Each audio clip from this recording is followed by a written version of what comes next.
What's going on, guys? Welcome back to Country Bunkers Trains. Hope you're well and having a great week. Over this past week, I've been super busy here in the train room. It's actually looking a whole hell of a lot different from the last time that you saw it. But let's jump right into it. Are you ready to see it? Hell, I don't know if I was ready to see it myself. But look at that. That is right. The first layout has left the chat. She's gone, guys. It's completely gone. Man, isn't that crazy? Really gives you a sense of how much space that layout took up, even though it wasn't all that big. This is the first time seeing this part of the room empty since moving in here many years ago. But yeah, it's crazy. It echoes in here now. I don't like it. But yeah, it took about 4 or 5 nights to get everything down and everything out of here. Luckily, the good thing with that layout, it was never super intricate. It was pretty basic and whatnot. So everything goes up and comes down fairly easily. But of course, the new one going up will be a lot more tedious than it was taking this old one down. A lot of you guys reached out to me when I mentioned a few videos ago that this layout was coming down, showing a bit of shock, concern, and a little bit of sadness. And hey, I'm right there with you. It wasn't necessarily my most favorite thing to do to tear this layout down. And I know a lot of you guys, felt like this layout just went up, and it does feel like that. But this layout was actually up for 3 years. We got 3 years out of it, and a lot of videos and content from it. And I mean, that's a good run. That's the longest I've had a layout in a single setup such as this. So yeah, and as I mentioned in that other video, the layout had gotten pretty crusty and dingy, and it's time for a rebuild. It's just that simple. Rather than fixing it up, let's try and make it better. As corny, cliche, and cringy as it does sound, I will always have a soft spot for this layout. This was the layout that got me back into the hobby after many, many years. It wasn't until we moved into this house several years ago that I finally had a place to get my trains back up, and I took full potential of that. The layout started out as a super simple 8x8 platform, and over the years grew and had additions added onto it many different times. So many times I actually don't even have all the photos of all the different setups that it had. But yeah, so like I say, it'll always have a soft spot in my heart, but it's not like we're saying goodbye to it. We're just rebuilding it and going in a different direction, as mentioned. I didn't take any video of the demolition or teardown. I was kind of on a mission. I wanted to get this thing done and over with. Rip it off like a Band-Aid, right? Just get it out of the way. I did take a few pics along the way to at least give somewhat of an idea of the process, but honestly, there's nothing really exciting to see here. The way it went up is the way it came down, just in a much faster, quicker order. A lot of you guys ask me where I keep my boxes. As you can see by these pictures, you can see where they've all been hidden and hiding under the layout. That was another challenge in and of itself. I had to move all those boxes and find a home for them for the time being. Currently, and luckily, I was able to stuff pretty much all of them under the second layout. So the second layout's a bit of a mess. But I am very happy that I was able to fit them down there. But yeah, as mentioned, it took about 4 or 5 nights to get this down. Hitting it pretty hard after work and whatnot. I started on Sunday, and I had the layout down by Wednesday, and then Thursday I was cleaning up the room and putting stuff away here and there. I did learn a couple things during the teardown of this layout. The last rendition of this layout that we did was the first time that I actually glued my ballast to the track work itself. Back then, I had a lot of people reach out, concerned, they would never do it themselves. They were fearful of ruining their track. They thought once you got the ballast glued down to it, that was it. That track was never going to be as nice as it was once before. And if they wanted to change it up or move track around, they weren't going to be able to easily.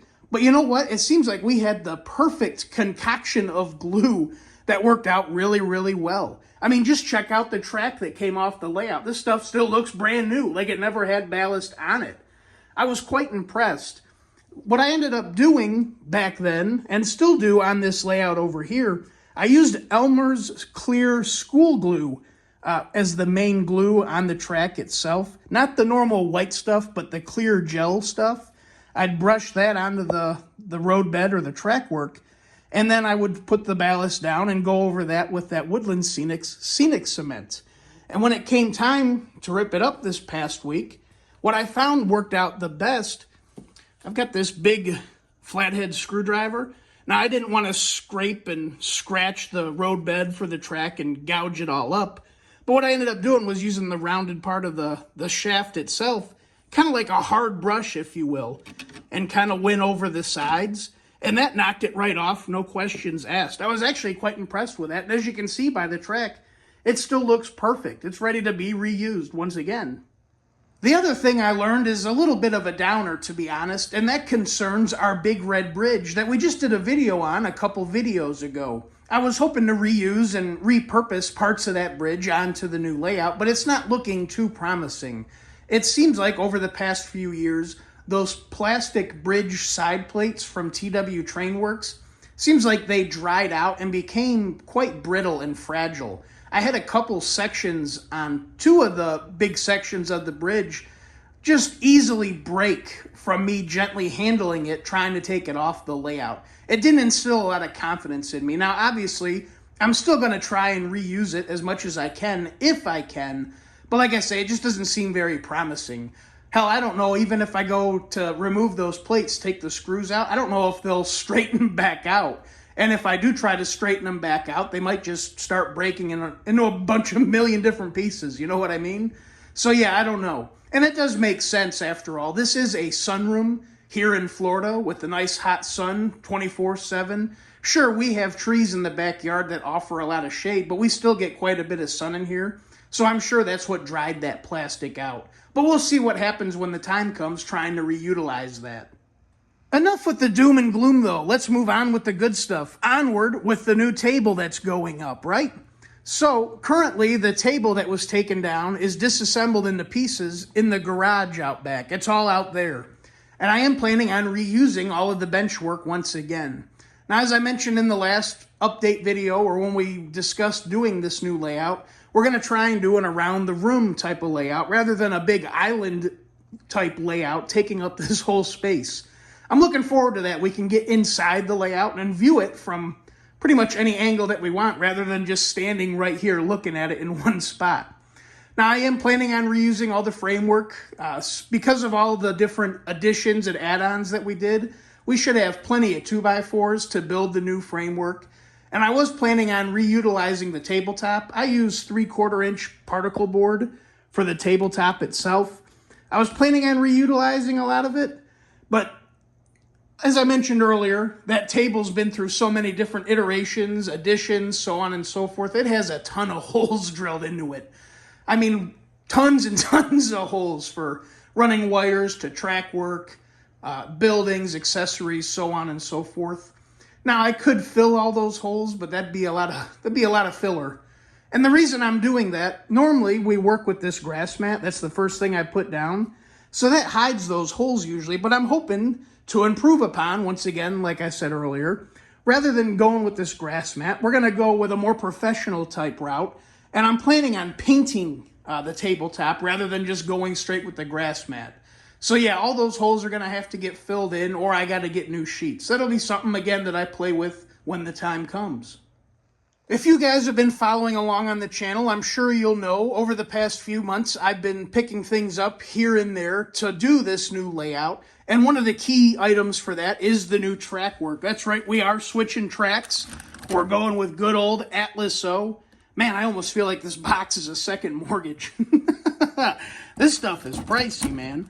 But yeah, I think we got all the track that we need to get the main level done up and finished out, along with all the track. Got all the connectors and pieces needed to hook power up to it. I can't wait to get started with this stuff. I've been drooling over this stuff for a long, long time, and I'm beyond happy to finally be utilizing it. Personal opinion, to me, this is the absolute best, aesthetically wise, the absolute best track you can get here in the 3-rail O-gauge world. I mean, this stuff just looks fantastic.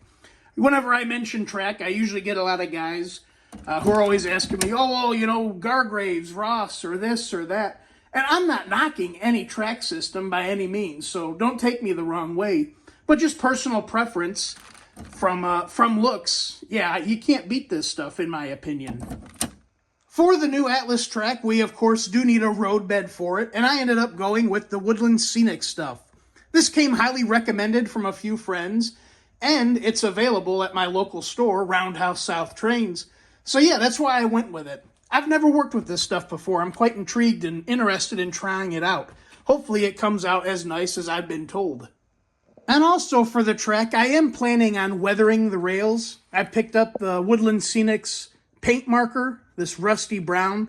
I'm afraid of painting the track, man. I'm not sure how that would work out. I don't want to get paint on the rail joiners and have no power in some of the rails and whatnot. I'm just a little leery of that, so I am going to go with the paint pens. I got to pick up a couple more. He only had one in stock. I also got some new ballast for the setup. And I got to be honest, I'm a little disappointed in how this turned out. I was going with Scenic Express like I've used in the past, but I went with a different ballast. This is number 20 dark gray. This stuff looks nothing like what's pictured on the website. So my thought process is I wanted to model more of a steam era setup or type look with like a real dark ballast, almost like fallen coal from the tenders and cars and burnt cinders and whatnot. I'm sure you guys know Norm Charbonneau, Norm's Trains here on YouTube. Something similar to his. And on the website, I'll put a picture here on the screen. This stuff looked exactly like that in the picture. But it showed up, and this stuff's like the same color as what I have on it right now. One-handed, I can't get it open, but you can see it. It's actually quite light and almost matches what's on the layout currently. Maybe one shade darker. But yeah, to remedy that, I ended up picking up these Woodland Scenic's Cinders ballasts. I'm going to try mixing those in with this to try and darken it up and get more of the look that I'm going for. As we were discussing earlier, I am planning on painting the tabletop rather than going with the grass mat again, and I did go ahead and pick up the paint to do so. This was a local Home Depot color. You can see the actual color right here. For the life of me, I can't remember the name. I want to say it was like a desert sand or desert brown, desert something. But yeah, that's the color right there. Along with the paint, I picked up some small rollers and a couple of brushes to apply it to the tabletop once we get it up. Along with the layout rebuild or new layout going up, we're also going to be doing some alterations and additions to the room itself. A little while back, I got an extremely good deal on some of this used Glenn Snyder shelving. A screaming good deal. I actually got a good little bit that I put up in our living room, and I went back and got more, and I'm hoping to install these on this wall here. This puzzle's going to come down, and I'm going to put these up above this backdrop. The backdrop is going to stay here. I am going to try and flatten it back out a little bit better, make it look a little bit better at least. But yeah, we'll get these shelves up here. I think that'll be a real nice touch. We're also going to be extending our track lighting system. This is something I've wanted to do for years now, ever since we originally put up the track lighting. I couldn't put it up over here with the layout that was in here, but now that it's down, yeah, we can finally extend it. We got some new tracks, obviously, some heads, bulbs, and all the connectors and connections needed to extend it. But yeah, this is probably one thing I'm most looking forward to. It doesn't look it on camera, but this light over here in this part of the room, this thing sucks, man. It doesn't throw off any light. It wasn't as apparent when the layout was up because you're standing all the way over there. But with the layout down and standing over here now, yeah, it's super dark and dingy. My wife's also going to be helping me out. We're going to shorten these curtains up as well as the sliding door curtain to match with the rest of the curtains on the other side of the room. I was real happy when we did that. It just looks goofy with these big long curtains behind the layout. But yeah, along with that, we're also going to be moving some stuff around. Some of these signs, posters, and whatnot, we're going to move them around, change things out. But we'll have to wait and see what happens when that time does come. These are the things I'm hoping to work on this weekend. Get these shelves up, the track lighting, get the curtains shorted up and whatnot.